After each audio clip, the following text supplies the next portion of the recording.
Hi, maganda araw sa inyong lahat. Welcome ulit kayo dito sa channel ko at para dun sa mga bago, ang channel ko ay nagbibigay kaalaman at idea tungkol sa poultry farming at egg marketing business. Kaya kung nandyan ka na rin lang, panoorin mong buo ang video para buo rin ang kaalaman at idea ang makukuha mo. At yung mga ads, sana pagtyagaan nyo na, lalo na kung short ad lang naman to, tulong nyo na sa channel ko. Salamat! Ngayong araw na to, ang topic natin ay tungkol sa nutrition or nutrisyon ng mga alaga nating mga manok. Kagaya nating mga tao, meron din silang requirement, meron din silang pangangailangan na nutrients sa araw-araw na pamumuhay nila. Parang tayo, kailangan din natin ng correct and balanced diet at saka correct and balanced nutrients sa katawan natin. So sila, meron din. At bawat stage ng buhay nila, nangangailangan na yan ng nutrients na tama. At sa bawat stage ng buhay ng mga manok, lalo na sa mga aalagaan na day-old pullet, na gagawing ready to lay, hanggang dun sa layer na sila, na young layer hanggang layer 2, and then hanggang calling period na, no? Merong mga nutrient requirement yan.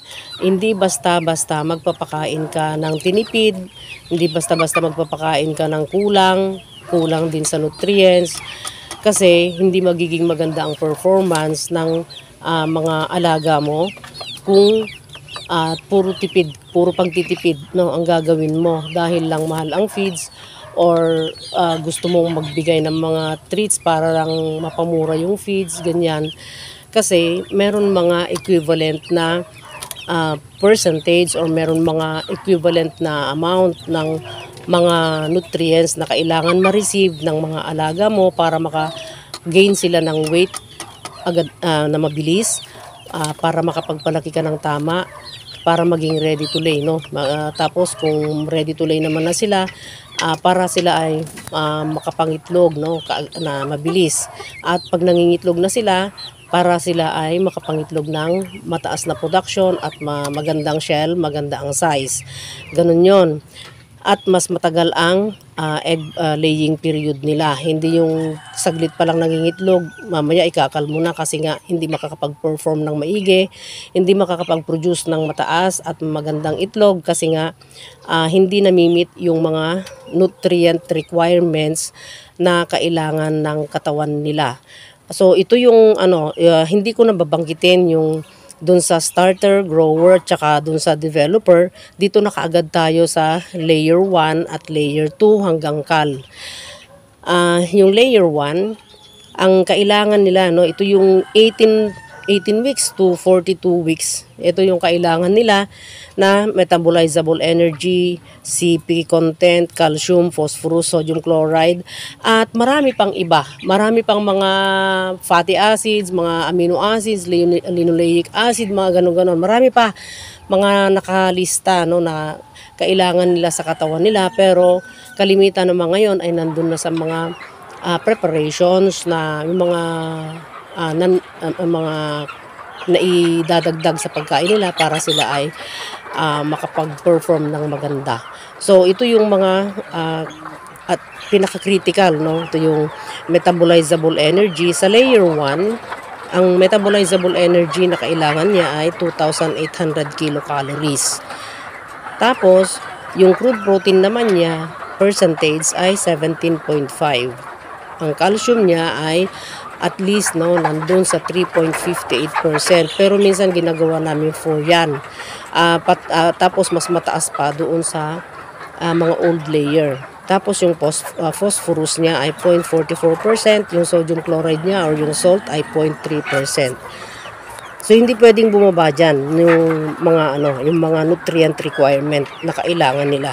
So pagka nagbawas ka ng feeds, nagbawas ka ng amount, no, ibig sabihin may nabawasan na dun sa mga nutrients na imbalance na. Ibig sabihin yung mga nutrients na dapat kailangan maibigay doon sa mga layer mo.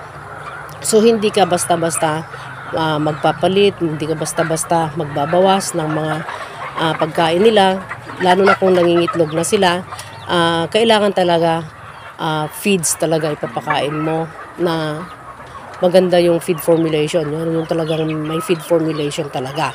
Hindi yung magtitreat-treat ka, ganon, dahil mahal ang feeds, o kaya magbabawas ka, magdadagdag ka ng darak, magdadagdag ka ng mai-imbalance yung yung nutrients na dapat maibigay mo sa layer mo. So, hindi rin makakapag-perform maigi, hindi rin makakapangitlog ng tama at mataas, at saka yung size nila hindi mo mamimit kasi may mga kailangan din na yung period na ito na yung size, no? And then sa layer 2 naman, ang 42 weeks old, no, hanggang dun sa culling. Ang kailangan nilang metabolizable energy ay 2,800 din kilocalories. Ang crude protein percentage ay 16.5, tapos yung calcium 3.8%, pero pwede ring tumaas yan, depende sa sitwasyon, no? Phosphorus ay 0.42% at sodium chloride 0.3%. Kung napansin niyo dito sa layer 1, pareho lang yung metabolizable energy nila ng layer 2. Pansin niyo, yung young layer at saka yung old layer, pareho lang yung metabolizable energy na kailangan nila. Parehong 2,800 kilocalories. Pero yung crude protein, dun sa young layer, ang kailangan niya ay 17.5%, di ba? Tapos dun sa old layer, mas mababa, 16.5.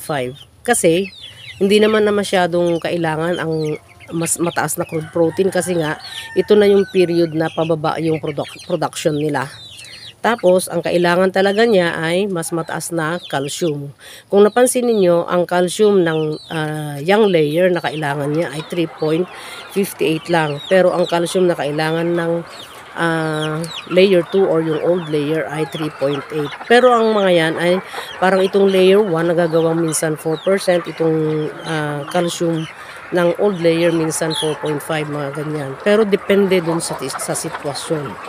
So, ito yung pinaka-normal na requirement nila. Ang phosphorus ng old layer ay 0.42, mas mababa rin ang phosphorus niya, di ba? Para mabalance doon sa calcium. And then, yung sodium chloride ay 0.3, pareho. So, yun yung kailangan malaman nyo para hindi kayo masyadong mislead doon sa mga iniisip niya, lugi na pagka mahal ang feeds, ganyan, magbabawas, magdadagdag, or kaya kahit na hindi mahal ang feeds pero hindi nagpo-compute, di ba? Kaya ang iniisip maghalo, or kaya gusto mag-formulate ng sariling feeds, pero tandaan natin na ang pagpo-formulate ng feeds ay hindi sa pamamagitan ng pag-adulterate or pagre-remix ng feeds. Kagaya ng bibili ka ng commercial feeds, tapos hahaluan mo ng mais mas marami, hahaluan mo ng darak, ganon. Samantalang ang commercial feeds ay may mais na yan, may yellow corn na, ground yellow corn, no? Tapos may na din yan, may D1, yung darak, no? D1, rice bran.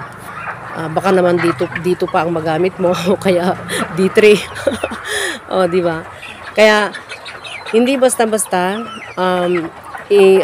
i-alter, no, yung feeds, yung commercial feeds na binibili nyo, na pinapakain nyo dyan sa mga layer ninyo, dahil once na inalter ninyo, inadulterate nyo, or niremix nyo, ay masisira yung na-formulate na, masisira na yung computation ng feed formulation. No? Yung lahat ng mga nutrients na sana ay balanced na, mai-imbalance lahat ang mga yan.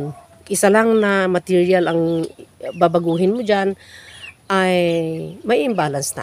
So hindi hindi tama na sasabihin mong gumawa ka ng sarili mong formulation kung wala ka namang computation.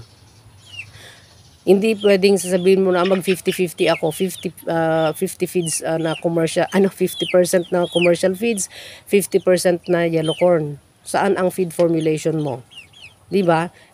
Yung commercial feeds, may mga computed na dyan na equivalent ng mga ME, CP, CP, calcium, sodium chloride, yung phosphorus, na pagbalabalansin na lahat ng mga yan. Sa totoo lang, mahirap mag-compute ng balanced nutrients dyan sa feed formulation kung hindi gagawin dun sa yung may software kasi yan na ginagamit no ng yung mga nutritionist yun. So hindi po pwedeng basta sasabihin mo mag-formulate ka ng feeds mo, yung mga nutrients hindi mo na i-consider. Ang kinonsider mo lang doon ay yung